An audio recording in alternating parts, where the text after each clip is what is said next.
வேளாங்கண்ணி பேராலயத்தில் சாம்பல் புதன் தொடக்கம். கிறிஸ்தவர்களின் 40 நாட்கள் தவக்காலம் சாம்பல் புதனுடன் தொடங்கிய நிலையில் வேளாங்கண்ணி பேராலயத்தில் நடைபெற்ற சிறப்பு திருப்பலியில் ஏராளமானோர் பங்கேற்றனர்.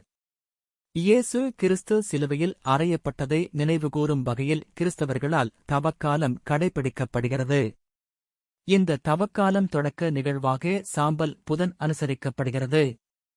இந்த நாளில் இருந்து இயேசு சிலுவையில் அறையப்பட்ட புனித வெள்ளி வரை 40 நாட்கள் கிறிஸ்தவர்கள் நோன்பு இருப்பது உள்ளிட்ட பல்வேறு நேர்த்திக்கடன்களை செய்வது உள்ளிட்ட காரியங்களில் ஈடுபடுவர்.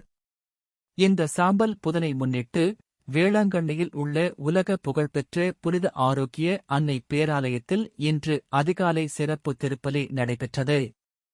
சிறப்பு திருப்பலியில் பங்கேற்றவர்களுக்கு சாம்பலை கொண்டு நெற்றியில் சிலுவை அடையாளமாக பூசினார். இந்த சிறப்பு திருப்பலியில் ஏராளமான கிறிஸ்தவர்கள் பங்கேற்று பிரார்த்தனை செய்தனர். இதையடுத்து அவர்கள் 40 நாள் தவக்காலத்தை தொடங்கினர்.